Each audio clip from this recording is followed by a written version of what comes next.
cult classic, action movies, shows, and the artists who helped make them. This is Action Gems. And welcome everyone to Action Gems, where we find them. And you watch them. And I'm Matt Kohler. And I'm Richie Watkins. And yes, we're going to do this thing where we go back and forth the entire time. Now. Oh, sorry. So, this next episode is... Well, this is a show that Richie and I really got into about 6 or 7 years ago called The Following. Now, a lot of you might not know what The Following is because it was only on for 3 years, and the first season was absolutely phenomenal. It's a show starring Kevin Bacon where he is after a guy who is a serial killer that bases off all of his killings of Edgar Allan Poe. And then, of course, he gets so popular, he gets a following, and then Kevin Bacon and his crew have to solve all the murders. Oh, yeah. It's the first season, every episode. It's pretty much gold because he's going after a different cult member. And we had the pleasure to talk with the stunt coordinator for this show. Yeah, we were really excited to talk to him, Mr. Tim Gallin, because there was a lot of things on there that were really interesting. One, just, the insides of the show. There is nothing on this show online. If you look up The Following, it is really hard to find behind the scenes stuff. Which is crazy because it is one of those shows where, sure, maybe if you do talk to a lot of people, some of them may have not heard of it, but the ones who have seen it generally loved the show. And it is crazy that, it was relatively high profile having someone like Kevin Bacon in there. I think it had like 10 million people watching the first episode, just like, throughout the entire thing. And this show only came on back in 2013. But then season 2 happened. Well, but that's another story for a different time. So here's Tim Gallin talking to you about Following, mainly season 1. Hey, Richie. Hey, how you doing? Very good, thanks. Thanks for meeting with us tonight. No worries. Now, where do you hail from? Oh, we actually come originally from Illinois, various parts. I'm from near St. Louis, and Matt, who's joining us here in just a second, he's from Galesburg, so more so central Illinois. Okay. But right now we live in Atlanta. We've been here going on 3 years. Yep. Oh, cool. How you doing? Good, Matt. Good to see you. Yeah, my brother lives in Davenport, Iowa. Oh. So I'm familiar with some of those areas, and I've worked in Chicago. So I think Davenport's like 45 minutes away from Galesburg. Oh, okay. Yeah, right down the river. Yeah, I've actually played when I was playing football in high school. We had to go against a team from Davenport. Right. So yeah, I tell you, I love it up there. When I've gone to see my brother, and I had another brother, he passed away, but he used to live outside in Eldridge, and I used to go there, and it's just the people are really good people, and it's a chill way of life. It is very peaceful. I lived on a farm most of my life, and so going from this to Atlanta is a very big difference, and yeah. I miss it a lot just because. I think there's just certain things that, that life gives, the quietness, being able to see the stars, etc. That it's just like, once I came to the city, I'm like, gosh, like all these simple things that I took for granted, I really miss now. Oh, yeah. Yeah. It's, I was thinking of getting into farming in my later years. And sort of permaculture stuff that I was getting involved with some people, and but I constantly think about coming from a New York City upbringing or just outside of it. It's very hard to leave that energy. It's kind of like wherever your energy started, that's where you kind of seem to migrate back to. That makes sense because I tell my fiance, I'm like, man. When we get the chance, I want to move somewhere quiet. That's true. I get it. Do you live somewhere quiet now? Yeah, it's funny. I grew up in New Rochelle, which is outside the Bronx. It's, if you're going outside of New York City, you're going north through the Bronx, and the next town or city is New Rochelle, up the 95 corridor. And so growing up there, it was, it was great. It was, at that time, it wasn't as big a city as it is now. Mhm. So a lot of kids, a lot of, you just leave your house in the, Saturday morning and not come home until it was dark. So it was that type of place. Hmm. And then I moved into the city and I lived in Manhattan. I lived in Long Island. I lived in Manhattan. And then while I was living in Manhattan, we were on the 15th floor. So we weren't close to the street. Mm-hmm. But you would feel the street, that the car, that, constantly 24 hours, there's cabs honking. There's, so there's fights going on. There's, whatever noise. And when we first moved to this town, which is now 33 years ago, I couldn't sleep for the first 2 weeks because it was so quiet. You had the opposite effect. Yeah, What I had. right. So it was very interesting. But now it's the only thing that bothers me is the trains late at night. I think these guys get pissed that they have to work nights, so they hit the horn really hard when they're coming to the crossings. Well, you would not enjoy my hometown because You're on the tracks. the entire city it's the most trains cross that city in the entire United States. Okay. So we have one of the biggest train yards, and I guess a little random fact that it was one of the key points in World War II that Germany wanted to take out. Oh, okay. Logistic wise, yeah. So yes, there's a lot of trains. Even I live 10 miles outside the city, and I can still hear the trains. Wow. Yeah. Well, there's nothing to block it. Yeah, that is true. So I guess Atlanta has drawn you because of the industry there. Yes, Yeah. both of us. We came down because as filmmakers, it was a lot easier to meet and connect with people than the St. Louis area, Sure.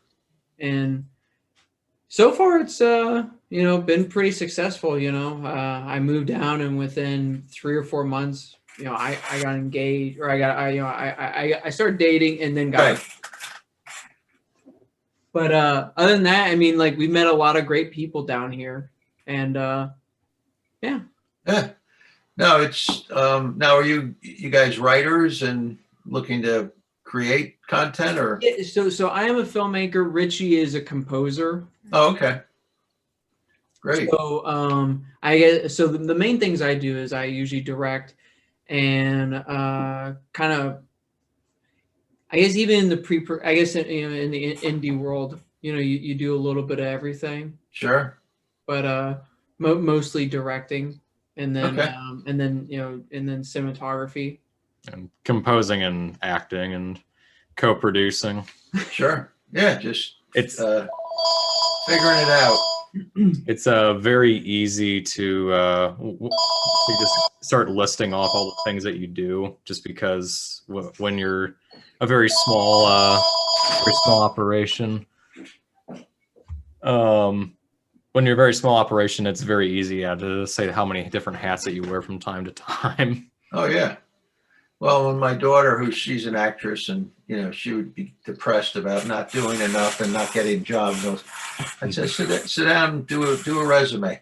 Put down all the different things you've been doing, other, working towards the work and things of that nature. And you realize you are doing a lot. It's a process. So That's a very good point. I mean, it is one of those things, like when you're actually in the moment of doing something, you're like, man, we put a lot of work into this thing, and this is coming out to what, like 3 to 5 minutes, but then we realize, oh, we've actually put out a few of these, or we're about to put out a few of these, and yeah. it's definitely a snowball effect. Yeah, one thing builds on the other. I don't know if you looked me up or whatever, but I have produced a couple of films. One was a $2.4 million independent film. It took us 25 days to shoot. in New York City. It was all locations, couldn't afford any studio space. So that was a really, a good experience for me because, doing that and then, and again, it takes years. You're going to meeting after meeting after meeting, and you have to go to those meetings to realize, all right, I'm not going to do business with this person. So I got to get down another road and get another bunch of meetings over here. And, but that's what it takes to finally meet the right group. And, it's the money, it's the money that you have to find. And a guy that was trying to raise us money told me a good parable. He said, beware the antelope. And he said, and all the lions are lying around in the sun and they're all chill and they're hanging out. And then all of a sudden an antelope walks in and they all start going crazy. Well, the antelope is the money. And he used to always tell me, beware the antelope, because that's when everything changes. Yeah. And, and it's funny, I got two that I got produced, and then I continued on in more in the stunt world and acting world. And I think back now, I go, man, I really wanted to be a producer. And now I say to myself, why? Why? Because it's tough. It's a tough, I think the only thing tougher than producing is writing. Whether it's music or. There's a lot of criticism or critiquing towards writers. I feel like they're always the unsung hero. They're the ones that create the thing usually, but no one knows who they are. Right. So you were producing it first, and then you moved to stunts afterwards? No, what happened was I grew up, like I said, in New Rochelle. My family was in the construction industry. So we still have a family industry, a construction company that's 134 years old now. Wow. So it was my great grandfather. And now my daughter is like fifth generation working in that field. So when I got out of college, and during college had decided I wanted to be a stunt performer. I left for California, went out there, and was told politely, come back in 5 years when you're in the union, you have some experience, kid. So I did. I came back to New York, and I was blessed because there was a high school teacher that I had who was also my football coach.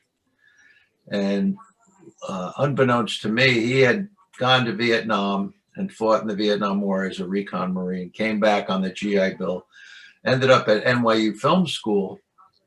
And who does he have as his best friend at college but Martin Scorsese?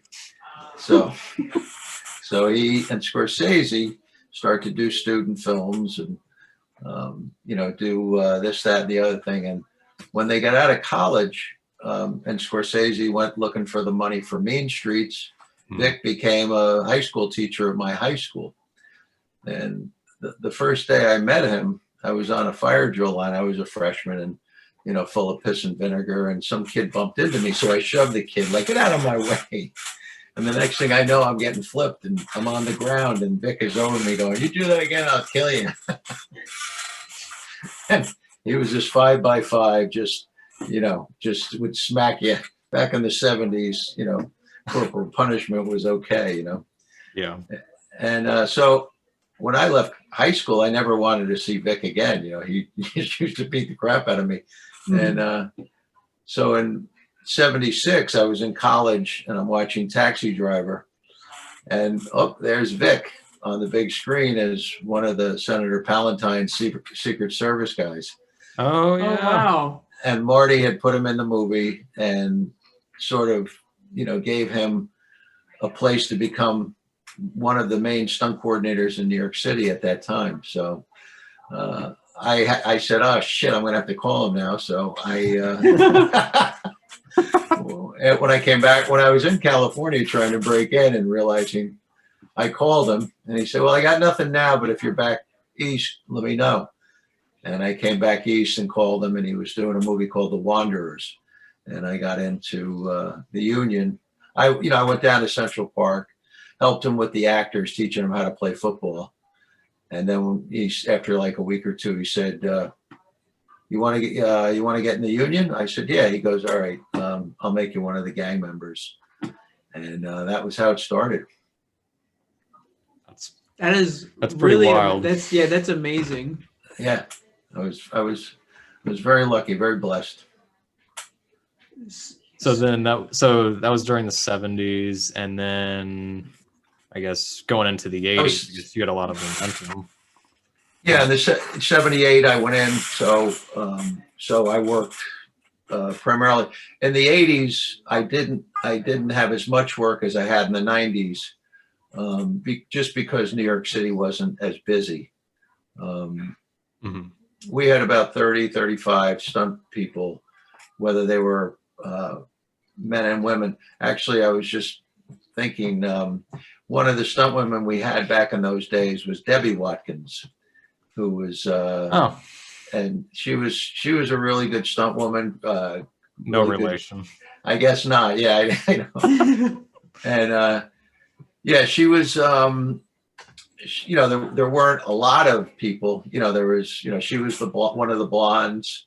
But they'd wig them or whatever. And but she was a very good stunt woman until she did this movie called The First Wives Club. And there was a stunt gag where they dropped a window washer's rig on the side of a building, and all three women were in it: Goldie Hawn and Bette Midler, and I forget who the third woman was, but Debbie was doubling one of the girls. And when the thing came and it stopped, it was supposed to stop, close to the ground. But what happened is they didn't figure in the stretching, so it kind of stretched a little bit and caught the ground, and so there was an impact. And she was in heels, so her ankle broke. And it was broken in like 3 places. So it was she tried to go for a while after that in the industry, but eventually she left. But so it's a tough business. You never know. Actually, the guy Vic that I told you about that brought me into the business, my high school, he was killed on a movie called The Squeeze with Michael Keaton, and Meatloaf was the bad guy in that one. He was the bad guy, and Ray Dawn Chong was in it. That was in 80.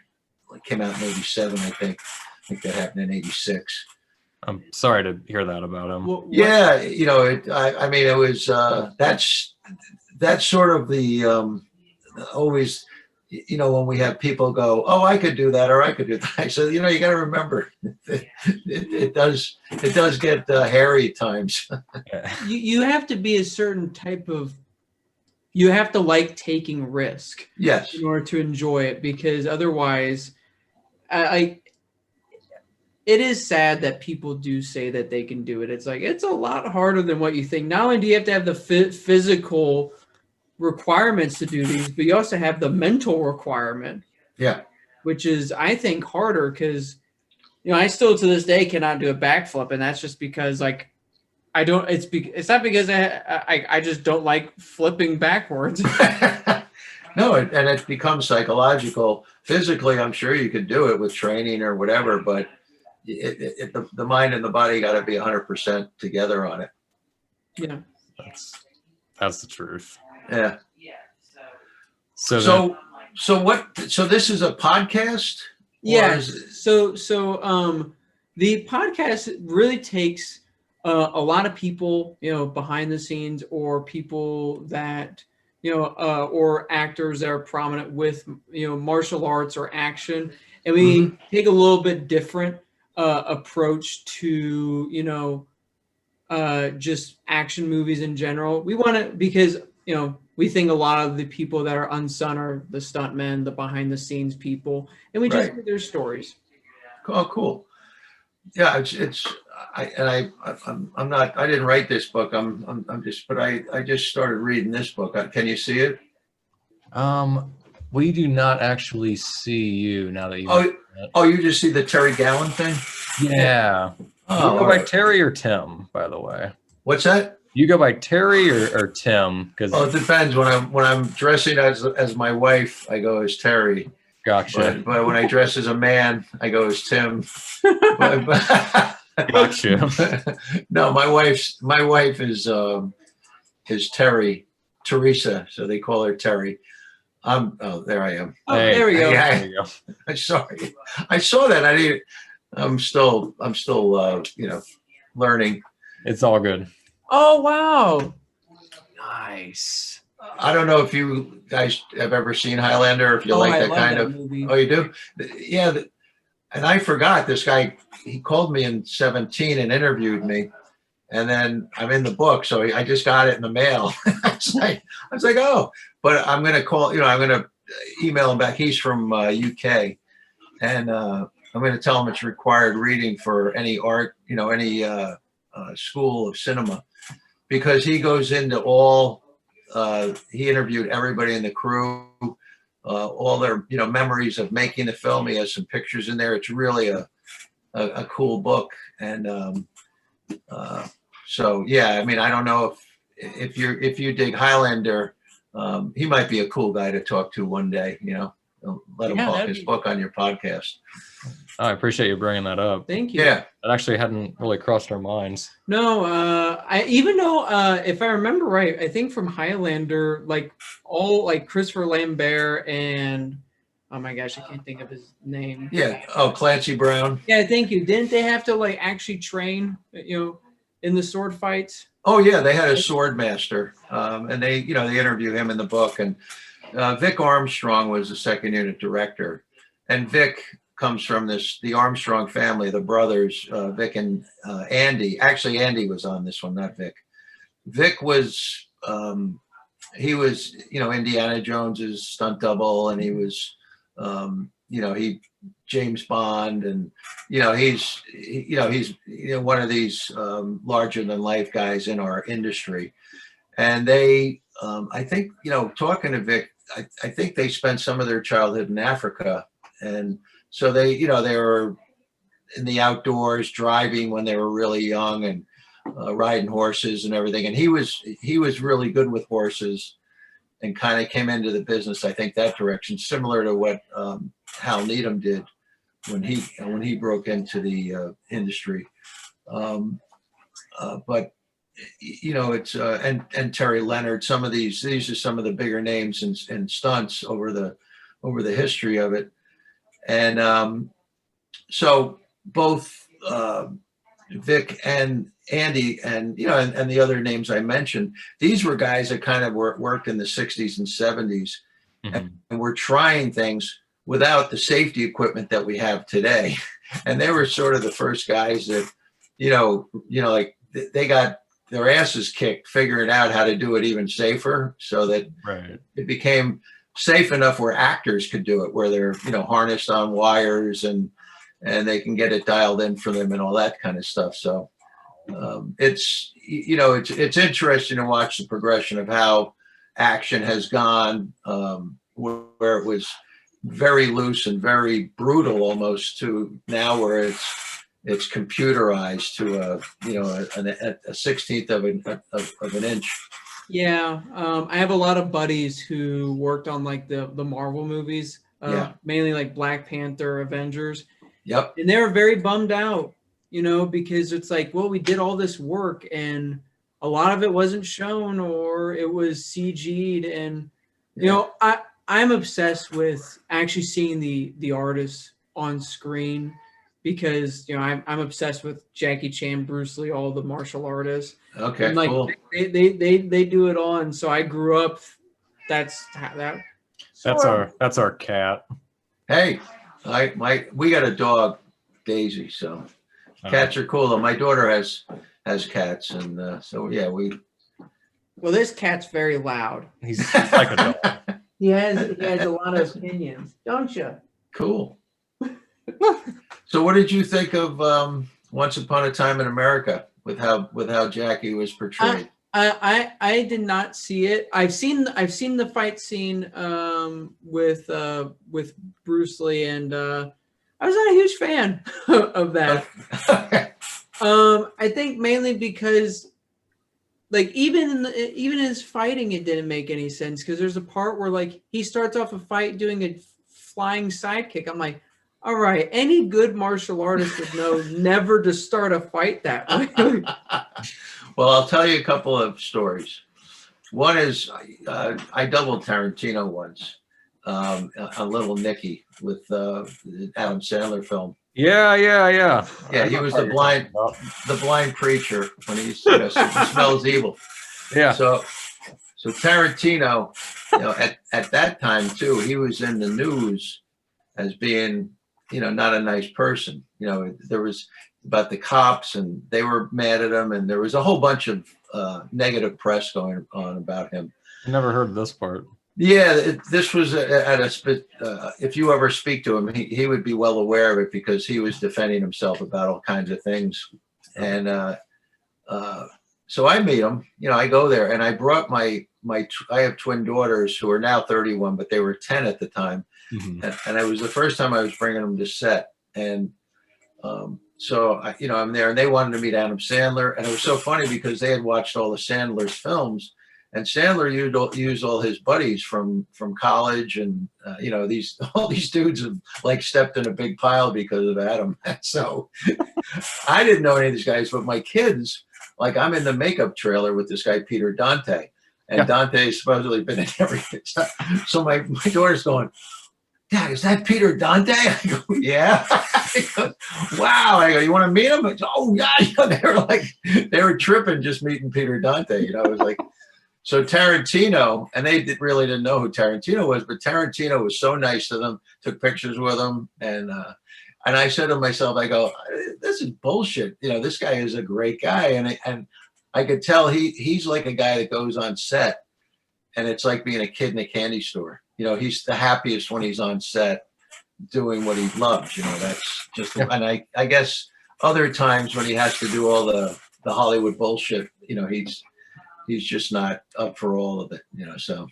He doesn't come across like a person who wants to deal with it. Right. Yeah. So, but, what were we talking about other than about Tarantino? We were, once upon a time, I had friends of mine who were Bruce Lee freaks, and they were pissed. They were really pissed at Tarantino and this, that, and the other thing. And then I don't want to ruin it for you, but it's once upon a time in Hollywood. So, it's Tarantino's imagination. It's not necessarily the reality of what. So when you see it, we'll talk and you can. Okay. And you see if what I'm making sense to you is, I think that the Bruce Lee people don't have to be as upset as they are. Well, that actually makes me feel better because, I mean, like because it made no sense. Because I was like, wait a second, this guy clearly loves martial art movies. I mean, look at homage, Kill Bill, of course. Like, I mean, he literally had his main character in those movies wear the Bruce Lee jumpsuit. So, yeah, right. That was just very mind-boggling. I was like, and he's going to Japan, and the Harry Hansu sword, and the whole. I mean, he gets deep, in the whole culture. He's also known for alternate history movies. Oh yeah. With Inglourious Basterds. That one, and then Django Unchained. To some level. Yeah. Well, he's that's his homage to Oliver Stone, the king of them. Right. I'm thinking of the last Oliver Stone movie I might have seen. I mean, it was whatchamacallit was. Scorsese did the Leonardo DiCaprio. What was the one with the Wall Street? Oh, Wolf of Wall Street. Wall Street. Yeah, that was Scorsese. That wasn't Stone. Stone did. He did Platoon. Platoon. Oh, he did the other Wall Street one. Oh, I Great. think Michael Douglas. Yeah, Michael Douglas with Wall Street. Gordon. Gordon Gekko. Is it just called Wall Street? I think, yeah, and then he did the sequel, Wall Street Money Never Sleeps, and that had Shia Right. LaBeouf in it. Right. I never saw Money Never Sleeps. I don't think. I haven't seen either. I just Yeah. Well, the original Wall Street is a good movie to get a feel for that time. Like it kind of captures the at least the vibe in that area of town. Our, I'd say our version of that, like if you're talking about the fast-moving corporate mindset of the 80s. Yes. For me and Matt, I'd say our favorite for that is RoboCop. Oh yeah. Well, from an action standpoint, absolutely. Oh Yeah. most definitely. Speaking of stunts, one of the craziest things is at the end of the movie, there's like an explosion that goes off, and like all the main bad guys are right beside it, and they all got like stunt pay that day because one of them actually got burnt by it. And it's just, Oh yeah.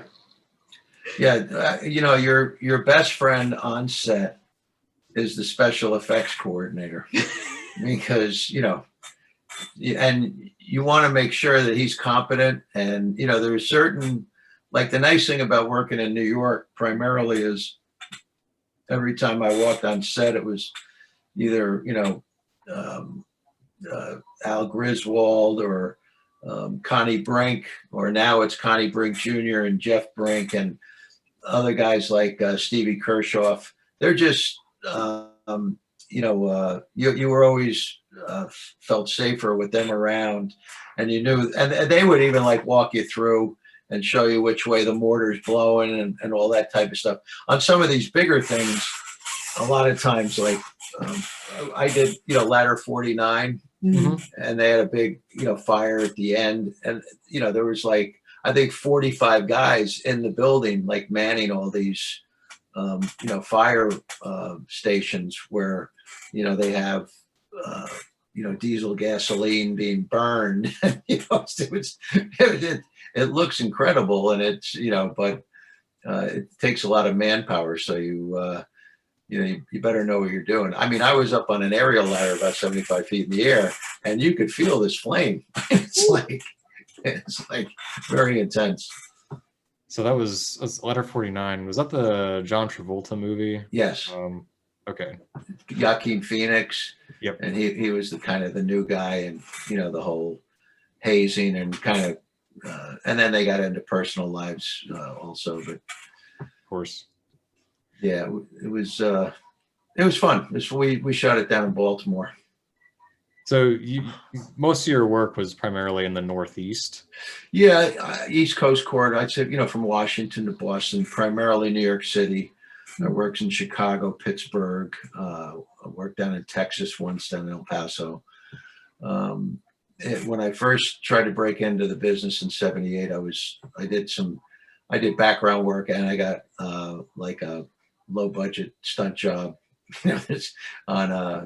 It was like a B Star Wars movie, and Was it a Roger Corman movie by chance? I think Corman produced it. Was it Battle Beyond the Stars? Yes, that's the one. Wait, how did you know that? The only reason I knew that because I'm a huge Terminator fan, and James Cameron, so that was his first job as an art director. Yeah, so Cameron was on it. I think Richard. There was an old time actor on it that was great. Yeah, there's some funny stuff, and we shot like in this warehouse in Santa Monica. It was like this. It was and you go in, and the walls were all like made to look like this planet. Mm-hmm. We were actually in a warehouse in Santa Monica. That's amazing. So it was really beautifully done B movie, on the Ed Wood scale. You know what I mean? Of course. So did that come out after Terminator? No, that was like a year after Star Wars. Oh wow. Yeah. Oh, okay, so it was a movie that ripped Star Wars off, not Terminator. Oh yeah, it was. Yeah. I'm sorry. Yesterday, Richie and I put on a movie called Future Kick, which was a Yep. Roger Corman produced. Okay, movie. yeah. And it's a very big ripoff of Terminator. Oh, it's great. You know, that's the beauty of those guys, Corman, and but they, you know, they had their own style. You know, it's you know, And yeah, it pretty well ran through, I guess, the end of the 20th century and even into the 2000s. Mhm. Yeah, I mean, Roger Corman's pretty well credited with giving a lot of those people, like, well, I think even Scorsese a shot and yeah, helping them break into the business. So that's cool that you got to work on something of his. yeah, yeah. And the movie that you call with That's good. He does his homework. yeah. That you can thank fourth grade me for that. But okay, so then just going through the 80s and 90s, generally when you were working in the Northeast, you saw an industry that was gradually going more and more towards, thankfully, a much safer zone for stunt. Well, relatively safer zone for stunt. Oh, yeah, absolutely. You know, it's I think it was just people were trying new things, trying bigger things. So it was sort of a you know, just learning how to do it. You know, I could, you know, I there's pictures of guys doing like falls off of like roofs, and they're landing on like a mattress from a bed. You know, where today now they have these, you know, mini airbags that you can come and blow up really quick, and you could do a fall off a roof, say of 20 feet into this mini thing, and it's so much more comfortable than hitting a, you know, a mattress or even a porta pit or something like that. You know, it's so it's progressed, absolutely. And you know, as it should. I mean, you want to protect people because you know, there's a lot of times the actors want to, you know, like Tom Cruise is one of them, who wants to put himself in the middle of the shot as much as possible. So Yeah. there are people who, you know, have to rig him and have to make sure he's safe when he's 1,000 feet in the air or whatever. So a lot of pressure on those people.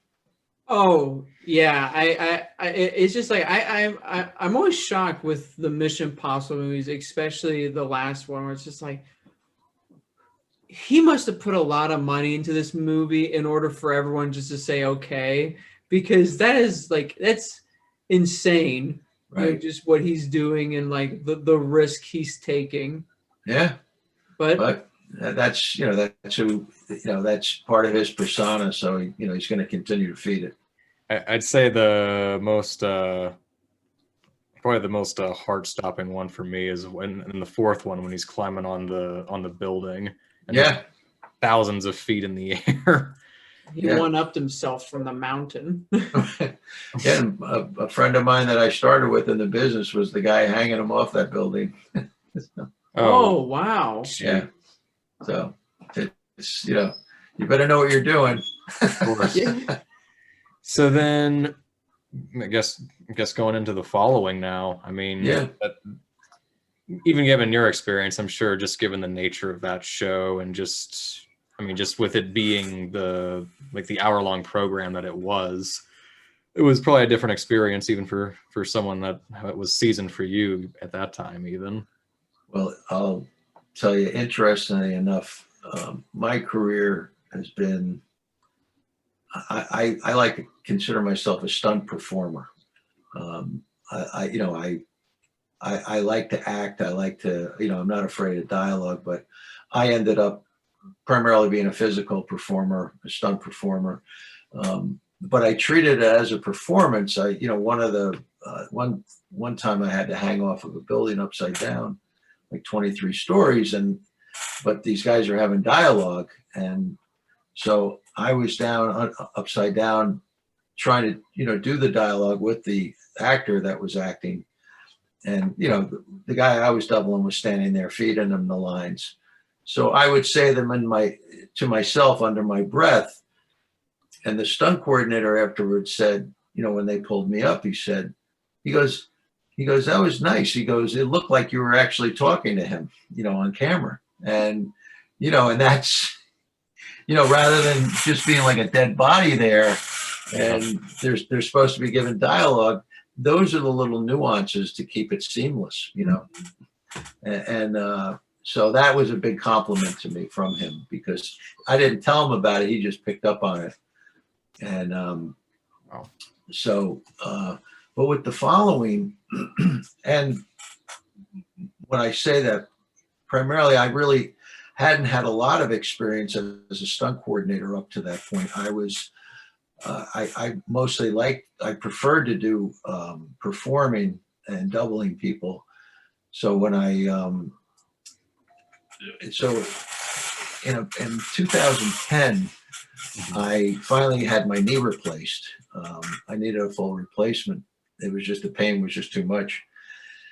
And at that point, I'm saying to myself, well, I'm not going to be able to fall downstairs or do anything, dramatically big. So I started considering doing more acting. And I made an acting reel, and I was almost going to go in that direction during 2011. And then in early 2012, Facebook came online. And I have 3 daughters, I told you, the twins, and my younger one. One of my twins said, Dad, you got to go on Facebook.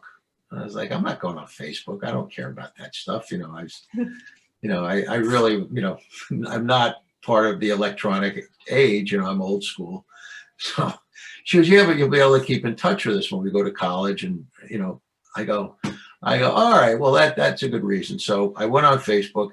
And then what I realized was there was a lot of people from my industry on Facebook. And I was like, there's a lot of, this is interesting. And there was a first AD in the first movie I did, The Wanderers. I played, that Vic got me on. The gang I was in was called the Ford and Baldy. So I had to shave my head. And so there was a first AD who worked in town who remembered that movie and knew that I worked in it.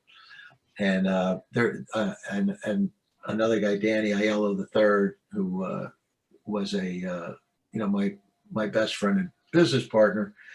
And we were Ford and Baldy. So this guy Wex would always see us on set and go, hey, nobody fucks with the Baldies. Because that was a line from the movie.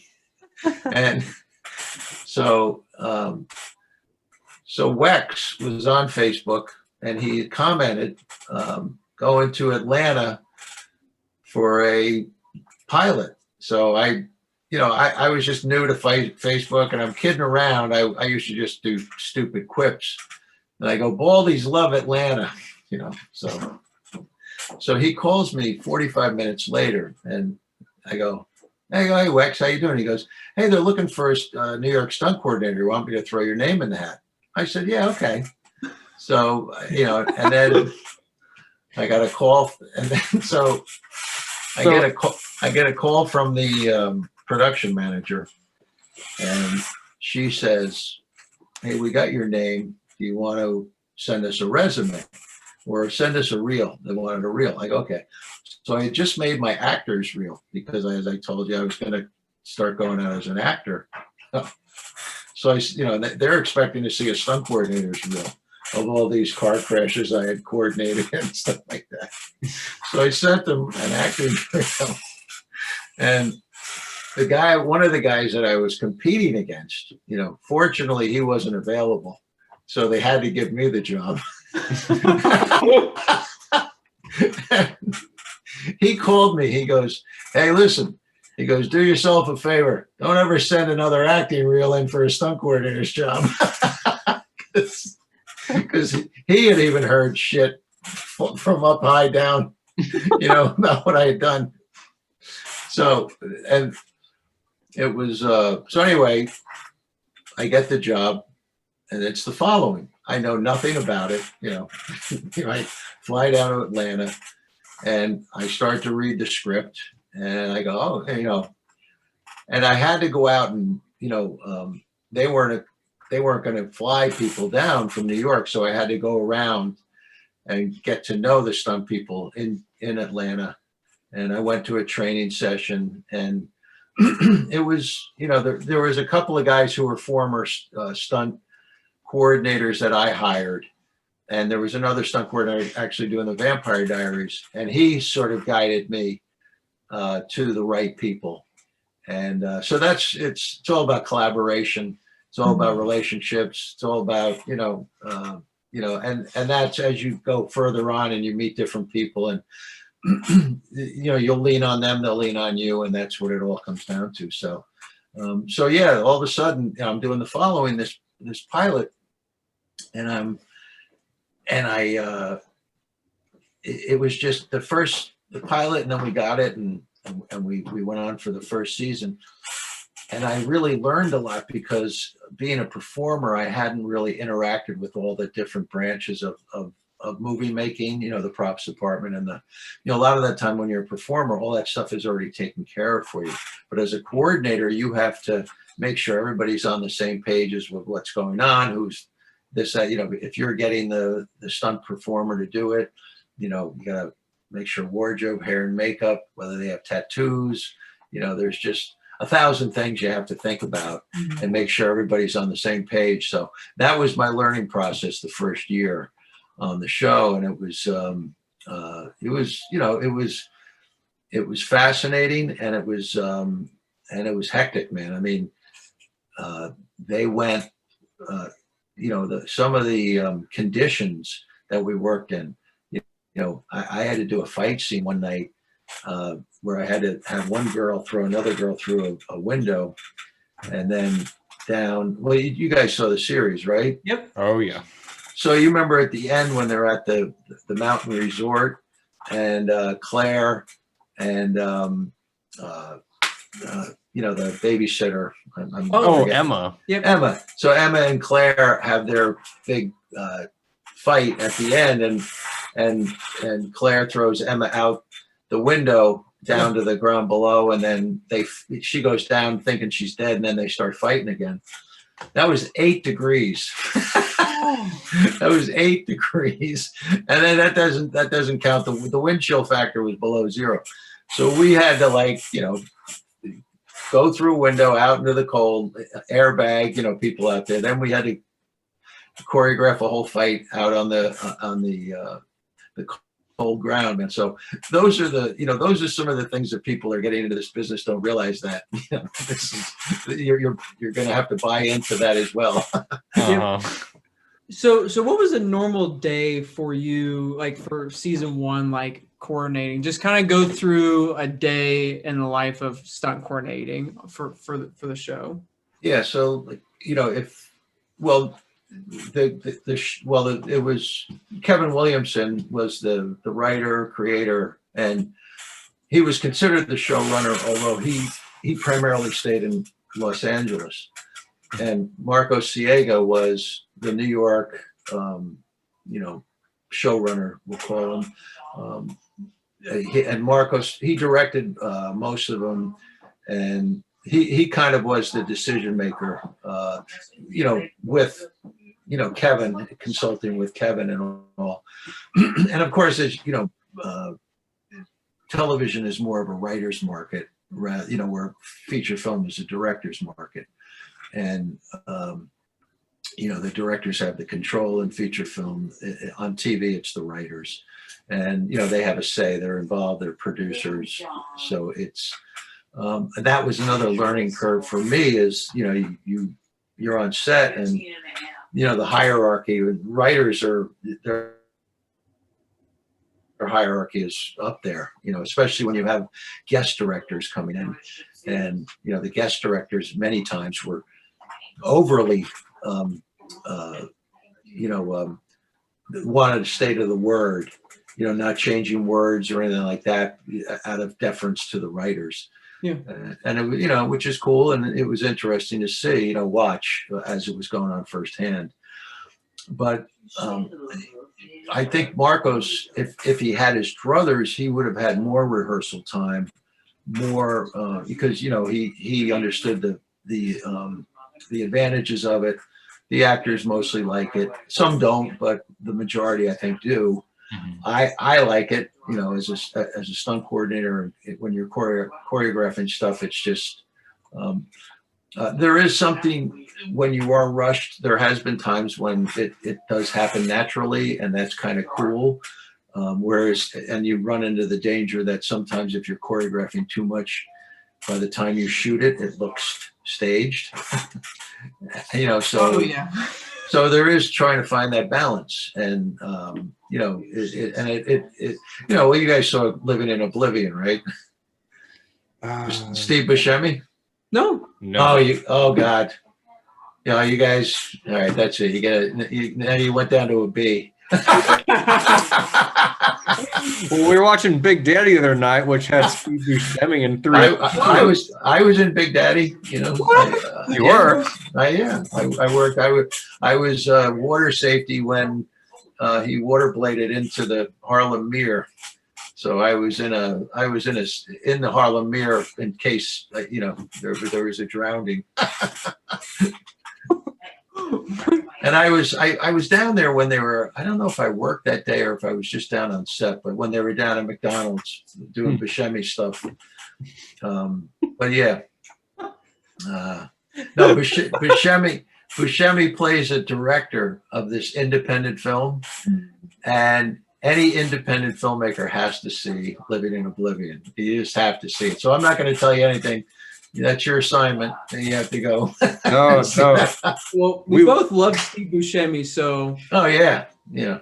Well, and Tony Guido, who you were going to talk to, him and Buscemi are very friendly with one another. So he's because I think Tony doubled him on Boardwalk. Oh wow, Boardwalk that's Empire. really awesome. Yeah. So I got to double Dabney Coleman. I don't know if you know who Dabney Coleman is, but he played like the Michael who's the kid who was like the hothead. Oh, in Boardwalk? Boardwalk, yeah. Yes, I know I know who you're talking about. He's the one that is trying to take Steve Buscemi's place. And right. Then, yeah. But Buscemi's not his son, or no, it's not his son.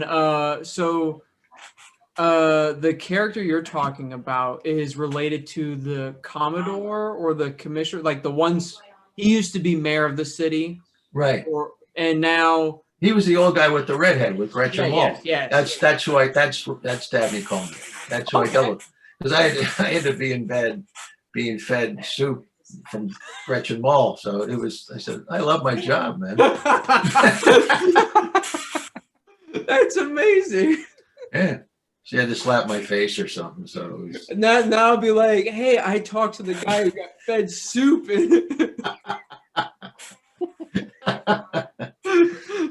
They'll be like, what? Right. That's amazing that there's someone specifically being fed soup. Oh yeah. Well, it was more about the back shot, when Dabney took the soup in the front, and I just was getting mime soup before I got the slap in the face. Were you tired of soup? No. Fortunately, it was mime, so it never made my lips. The camera was behind. I made sure I was stacked. So I guess random question about that scene in Boardwalk Empire. Was it real soup that he was fed? Oh yeah, I'm sure. Well, or whatever, probably choices from craft services or whatever they wanted. Yeah. After the third take, can we change it up to different foods? Oh yeah. Some of those things can get nasty. Hot wings. Right. Yeah. Yeah. Something that no one wants to be in the room. But getting back to your question about what is a typical day, and pretty much, days are slated. You're going to get your 9-day schedule. I think we shot a 9-day schedule, so we get our sheets telling us what scenes on what day based on the ADs and all, whether we're in the studio or at location. And I'd already gone on a scout, on a tech scout. Sometimes I went out on director scout. That was only if it was something really big. but I'd go out on a tech scout. So you kind of you're already in the physical space. You already have an idea of what the day is going to be like. So, so you prepare your day accordingly, and you make sure you have everything, in place sometimes a day before, just to make sure in case there's any kind of glitches. I was a freak where I live in northern New Jersey, and the studio was in Brooklyn at Steiner Studios. And, if I had a 9 o'clock call, I would leave at 5 o'clock in the morning. I would get there in 45 minutes, pull into the parking lot. I had a whole setup to sleep in my car, because I was not going to be late, That's So I was always early. And so it got tiring when there were like 14-hour days or 16-hour days. And then and if you had to be back the next day, you'd run home just to get a little sleep and then back on the road again. So it was grueling. It was, I'm glad I did it, but I definitely saw what my limits were. Yeah. So, man, 12 to 14-hour days. So on average, like how many pages were you guys going through each day? It varied. I'm trying to think, pages. I don't know. A big day would be 6 pages, That's pretty good. Yeah. That would, and again, it depended on what's on the page. Mm-hmm. If it was really heavy dialogue between James and Kevin, when they were doing their Joe Carroll and Ryan stuff, Marco spent time on that. We might spend a day on 3 pages or 2 pages of them. Yeah. They were, and it was cool to watch. It was cool to watch. It was always cool to watch Kevin, and James is a great actor. He's like a real European. He did, whatever. What was that? Rome. He was in Rome. Oh, he was in. He was in Rome. Right. The HBO show. Yep. And so he's like, he's a real pisser. Like he's kind of. He acts like he doesn't give a shit, but he does give a shit. He's serious about it, but he digs it. Him and Kevin were playing tennis back and forth, and so they, so it was fun to watch when I had to watch it, and be involved. When you were forced to watch.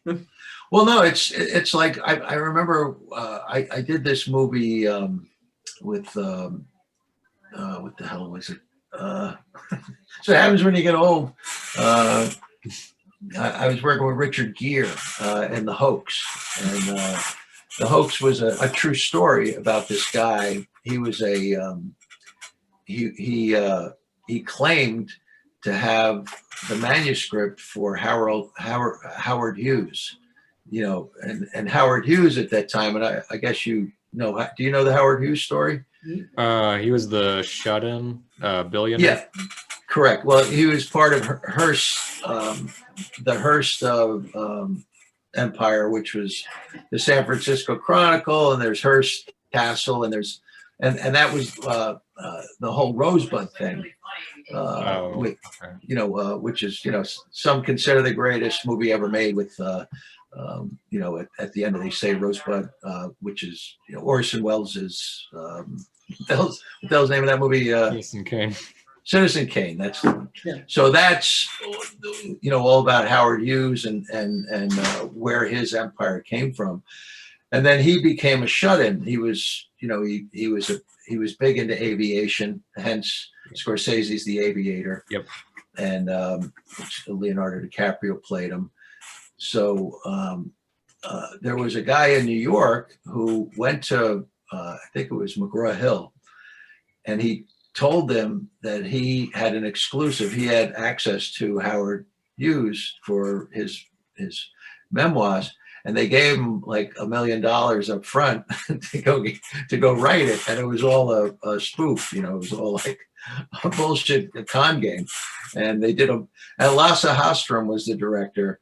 Richard Gere, and so there was a scene where we actually went down to Puerto Rico and we shot this scene in this pool, at the El San Juan, and then we did the other in Queens at Silver Cup Studios, where we're doing the interiors.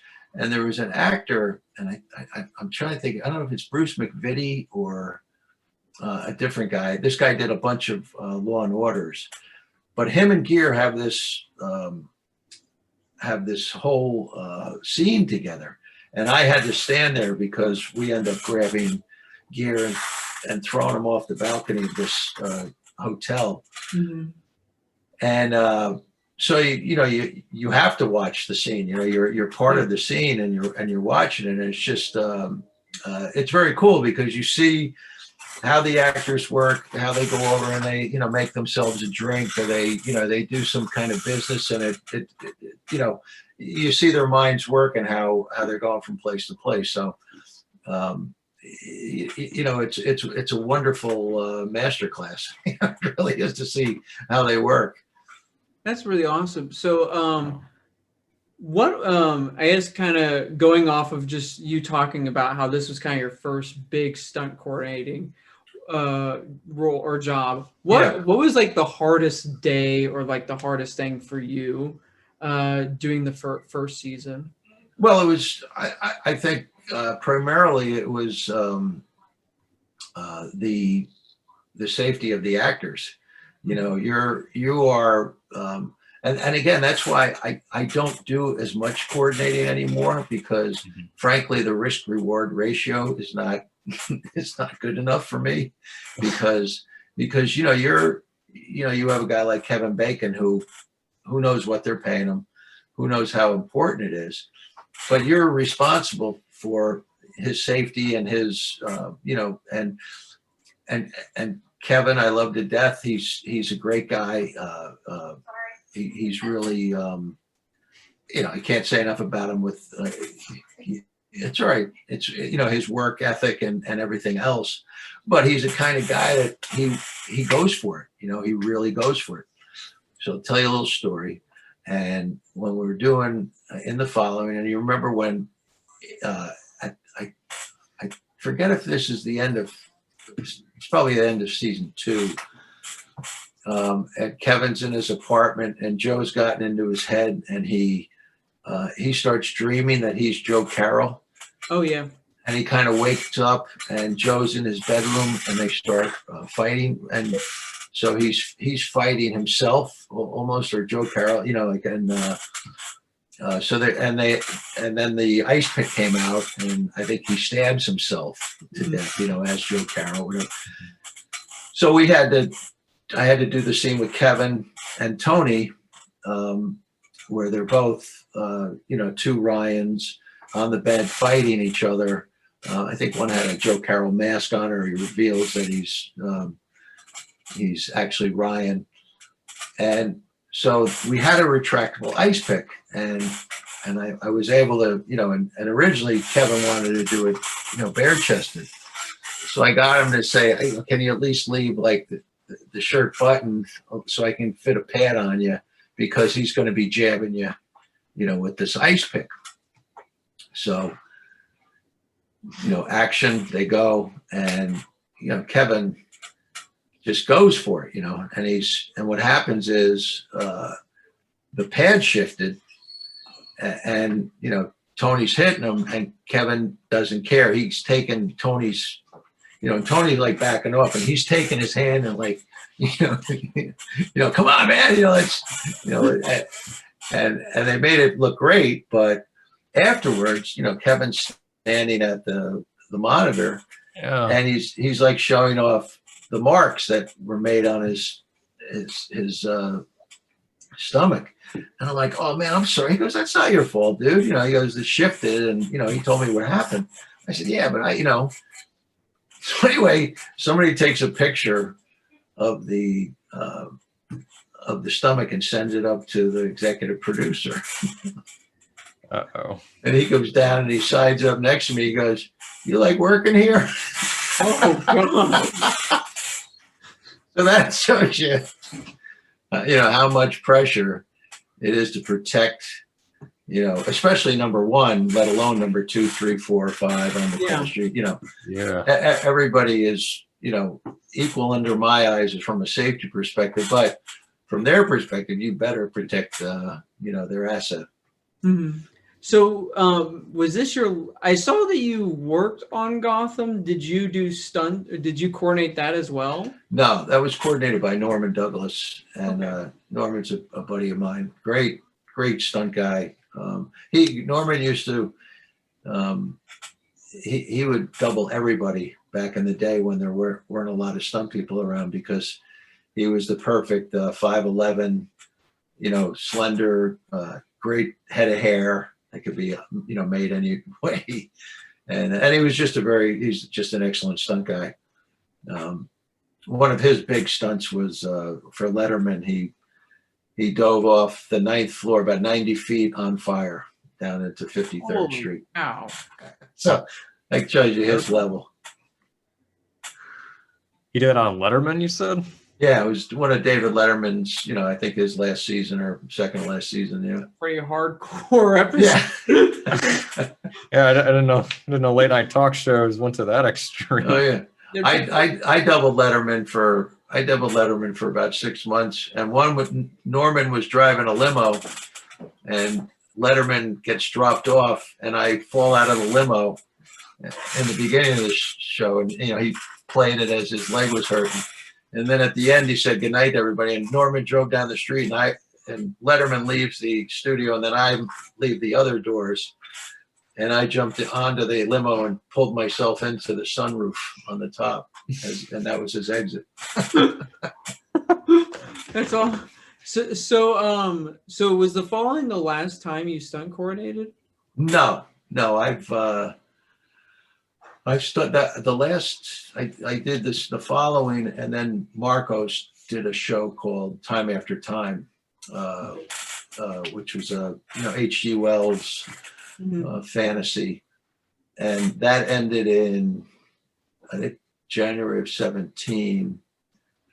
And the only thing and then I would cover coordinate. I would, other stunt coordinators were too busy, and then I'd go in and cover them on shows like Law and Order, or Mr. Robot, or Oh yeah, I started watching that show. Yeah, it's an interesting show, and but I did do Doctor Strange, the New York portion of that. I was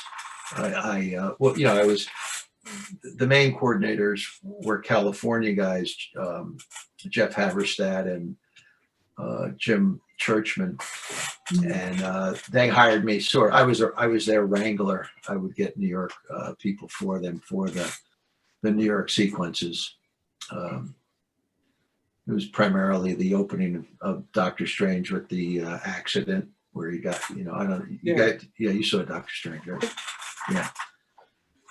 So it's and now I'm kind of just waiting to see what happens.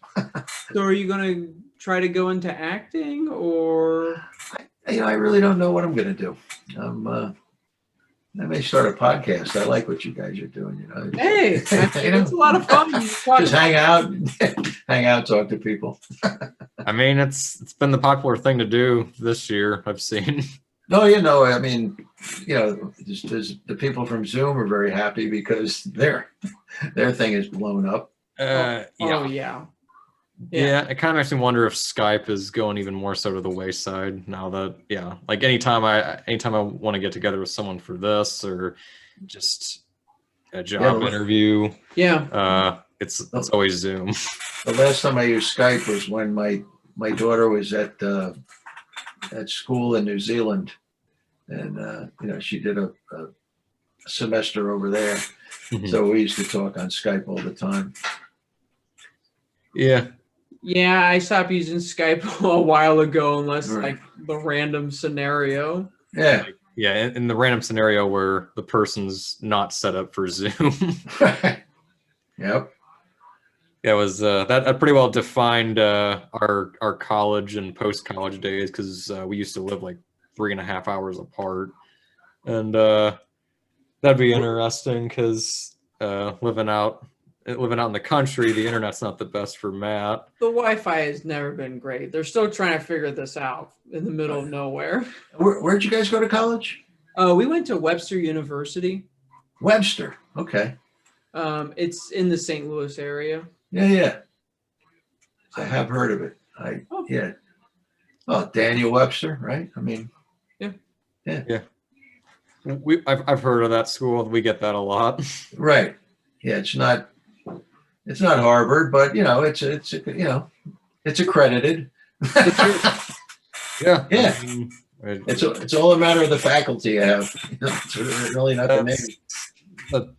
I think you hit the nail on the head there. Yeah. Yeah, I mean, it's a combination of that, and also after college, kind of meeting the right people to actually learn from. Mhm. Is going to film school. They taught us more on how to get a job and not how to do the job. And I noticed that's a lot of like places, colleges, and it's like, well, that's great, but like post college, I've learned so much more on just the filmmaking process, and Mhm. maybe it's just because we don't teach arts really in elementary onto high school. It's literally colleges like elementary school for artists. It's like these are the things to make sure you actually understand what this is and what that is. Oh yeah. Well, like when I was, with Highlander, looking back and thinking about it, and now reading about it and just realizing how completely clueless I was, on set, what they were trying to do, what they were trying to accomplish, because the director was he was sort of the king of music videos, and he was getting his first opportunity to direct a feature film. Mm-hmm. And so he was bringing all these elements of music videos into a feature film. So he was kind of starting a whole new genre of the way of doing kind of a film in that way. And so it's kind of cool being a part of it, even though I had no clue that I was being a part of something like that. You're just, when you're younger, you're just clueless. You got to learn as you go along, because no one is there, there's no training for a job where, like I said, you're going to go out and work 14 to 16 hours in a day and 10-degree weather, and you're still loving it at the end of the day. Mm-hmm. Well, you have to. Right. I mean, Absolutely. For an interesting final exam. Right. yeah, just go outside for a week in 10-degree. All right, if you come back still liking this, you're good to go. If you manage to shoot something coherent, you graduated. Absolutely. I think one of the worst days for me of filming was it was my senior overview, and like every other day it would be like snowing, and so the continuity was just dreadful, because you'd go outside, it'd be snowing, and the next day it wouldn't. It's like, well, this is what we're gonna have to do, because Sure. it's my final film. But yeah. That didn't stop you from throwing yourself into that 100-year-old tree, though, did it? No, but that's what you have to do when you're on an indie. Well, you'll learn better ways to do that, believe me. Oh yeah. I mean, yeah, we went to my former high school band teacher's house.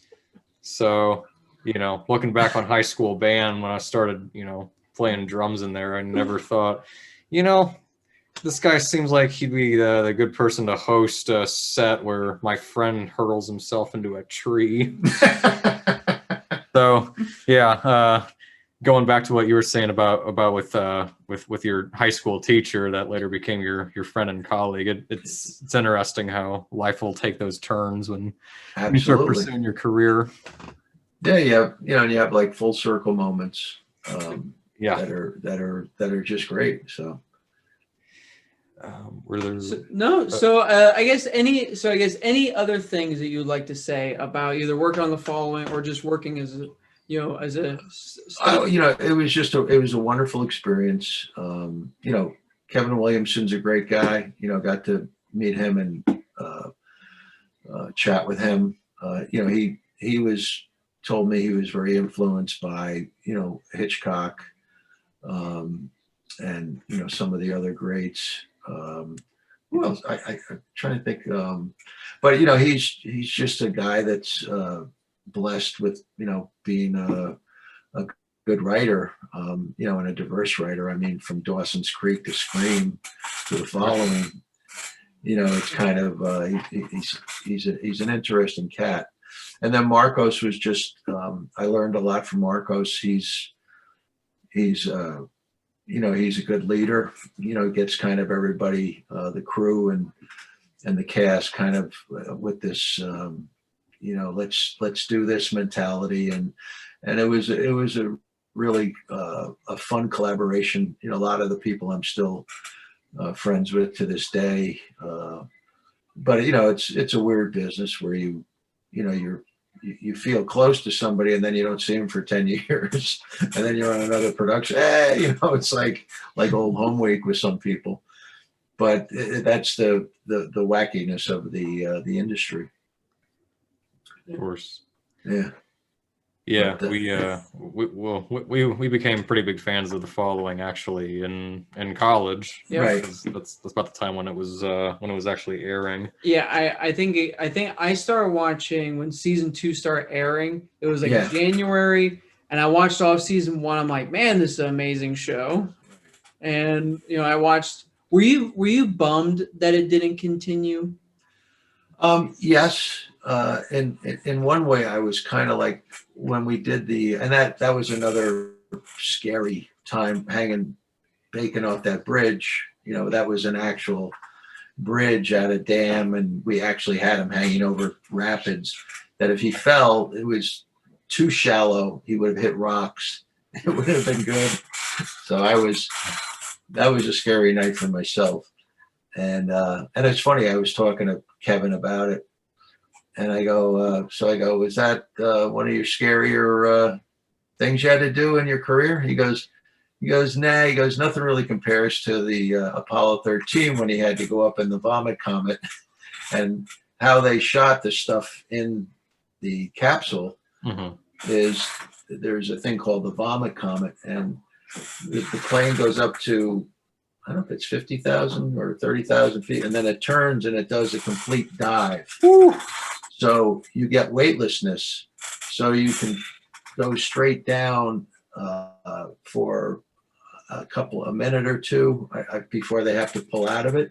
So what they do is they set up the cameras and everything, and they go up, and then they do this dive towards Earth, and you're floating, and you have to do the scene, and then it comes out of it. So they were doing, I don't know, a couple of hundred of these dives over the course of it. So it's like saying, like controlled airplane crashes. That's a kind of an anxiety way of doing your. But he said, Kevin Bacon's going. He's doing like, yeah. He goes, Ron Howard called me and he goes, hey Kevin, you want to do a movie with me? And he goes, I had no idea what I was getting myself into.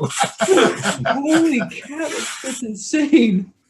Yeah. So Kevin was, so he's, will pretty much do anything that you ask of him. He's just a total pro. And you just listened to Tim Gallin tell you all about what it was like working on the Kevin Bacon show, The Following. Yeah, it was a lot of fun talking to him, and we will talk to him again because he had so many other stories, obviously, besides just working on The Following. In fact, most of our conversation was not even about The Following. It was about just his other works as a stuntman. And it's a very different, talking to stuntmen than or stuntmen or women than actors or directors, because they don't really get much highlight. And that's been a thing going on in the industry, how pushing the Oscars and pushing the industry to actually care about them, because they are one of the biggest parts of, obviously, action movies. And without them, those movies would not be made. You could just ask Jackie Chan or Bruce Lee or Jet Li, any of my icons, those amazing martial artists. They could not beat up people if they did not have stunt people.